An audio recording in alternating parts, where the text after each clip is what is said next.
পাঁচটি কারণে স্ত্রীর প্রতি স্বামীর মহব্বত কমে যায়, আকর্ষণ কমে যায়। ওই স্ত্রীর প্রতি স্বামীর কোনো মহব্বত থাকে না, ভালোবাসা থাকে না, এবং তার সংসারটা জাহান্নাম মনে হবে, এবং এই পরিণতিটা আস্তে আস্তে ভয়ানক রূপ ধারণ করে বা ডিভোর্স পর্যন্ত চলে যায়। এই জন্য মা বোনেরা খুব সাবধান, এই পাঁচটি অভ্যাস আপনার জীবনে থাকলে আজ থেকে আপনি পরিত্যাগ করুন। প্রথম নম্বরে, স্বামীর মুখে মুখে তর্ক করবেন না। যেই স্ত্রী স্বামীর মুখে মুখে তর্ক করে, ও যদি বিশ্ব সুন্দরী হয়, ও যদি উচ্চ শিক্ষিত হয়, তারপরেও স্বামীর অন্তরে তার জন্য কোনো জায়গা থাকে না। মনে রাখবেন, কোন পুরুষ মুখে মুখে তর্ক করা স্ত্রীকে মোটেও পছন্দ করে না।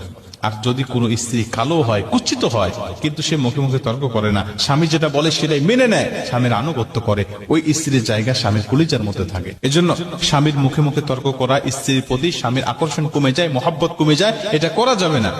দ্বিতীয় নম্বরে, স্বামী যেটা বলে জিদ করে তার অন্য কিছু করা, উল্টাটা করা।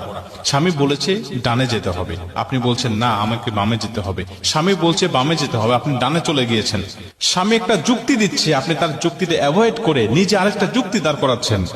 এইরকম ভাবে বিভিন্ন স্ত্রী যারা আছেন, তাদের প্রতি স্বামীর মহব্বত আস্তে আস্তে কমতে থাকে, এটা করা যাবে না। 3 নম্বরে, স্বামীর পছন্দের মূল্যায়ন না করা। স্বামী যদি কোনো বিষয় পছন্দ করে, আপনি তার বিষয়ে কোনো মূল্যায়ন করলেন না। আপনার জন্য একটা পোশাক নিয়ে আসছে, সে পছন্দ করে, আপনি বলছেন ধরু কি পোশাক নিয়ে আসছো, এটা কি কোনো মানুষ পরে?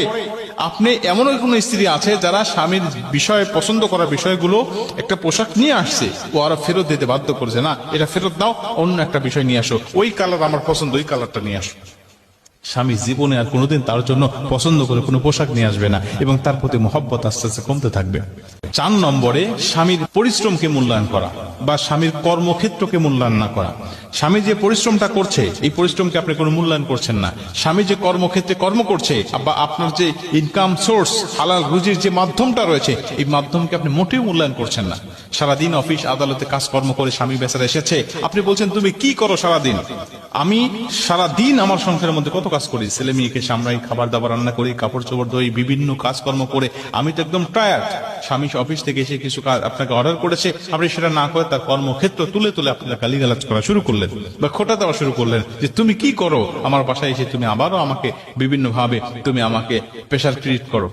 এভাবে আপনারা স্বামী কর্মক্ষেত্রকে কখনো অমূল্যায়ন করবেন না, মূল্যায়ন করা শেখেন। যদি অমূল্যায়ন করেন, তখন তার আস্তে আস্তে মনটা নষ্ট হয়ে যাবে, এক পর্যায়ে আপনার প্রতি তার মহব্বত আর ভালোবাসা থাকবে না।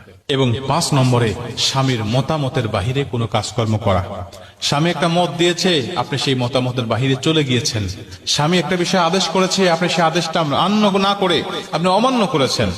আল্লাহ রাসূল বলছেন, কোন স্ত্রীকে যদি আল্লাহ পাক মানুষকে সেজদা করা জায়েজ করত, তাহলে প্রতিটা স্ত্রীকে বলে দিত যেন তার স্বামীকে সেজদা করে।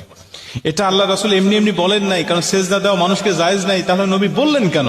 বললেন শুধু একটা মাত্র কারণ, সেটা হলো স্বামীর হক, স্বামীর গুরুত্ব বোঝানোর জন্য।